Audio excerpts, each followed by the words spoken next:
चन्ना रे जो पिया जी के देश, चन्ना रे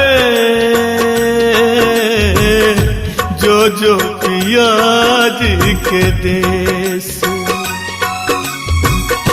कहिए हम मर हाल पियासो, कहिए हम मर हाल पियासो, बिरहिन के संदेश। चन्ना रे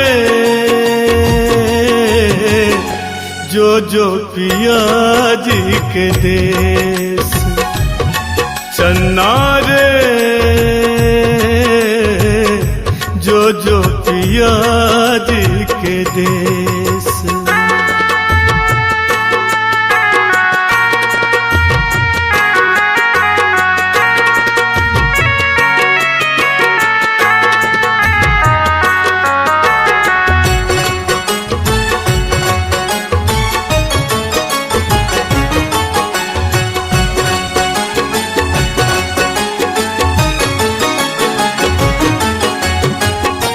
गदरल गेहूं खेत में लहके, सरसों पियर मातल गम के।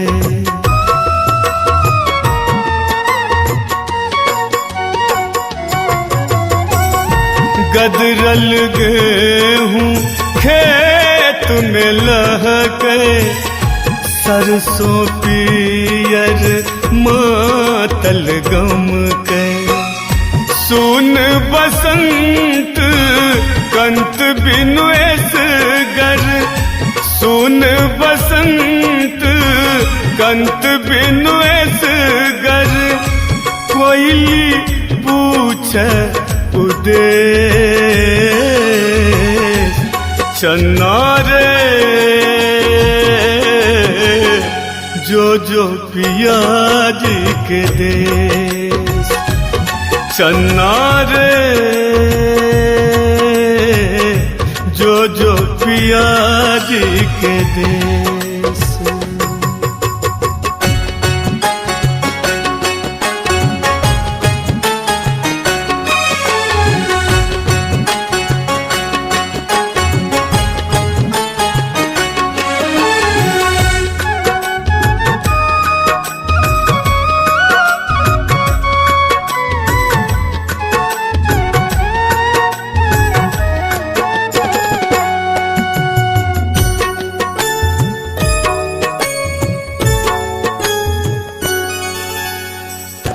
पछुआ पवन मरैया झकोरा, हम कल पैन उठे हिल कोरा।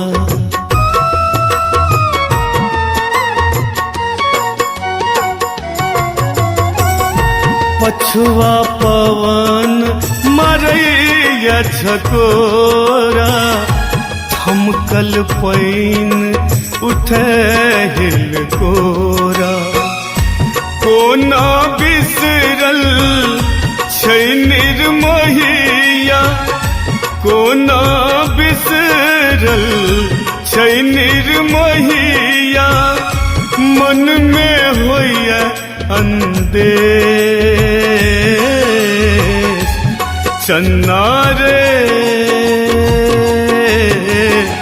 जो पिया जी के देश, चन्ना रे जो पिया जी के देश।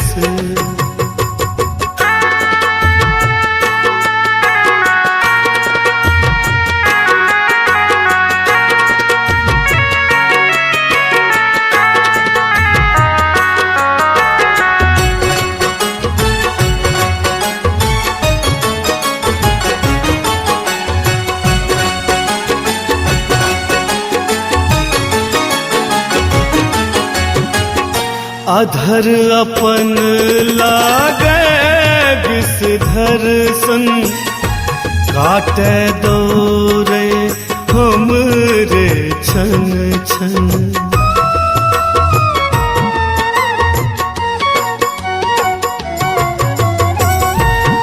हर अपन लागे विषधर सन, काटे दौरे हमरे छन छन। राधे सो कही दे दरभंगिया, राधे सो कही दे दरभंगिया। बाँचल किछु नहीं विशेष, चन्ना रे जो पिया जी के देश। चन्ना रे जो पिया जी के देश।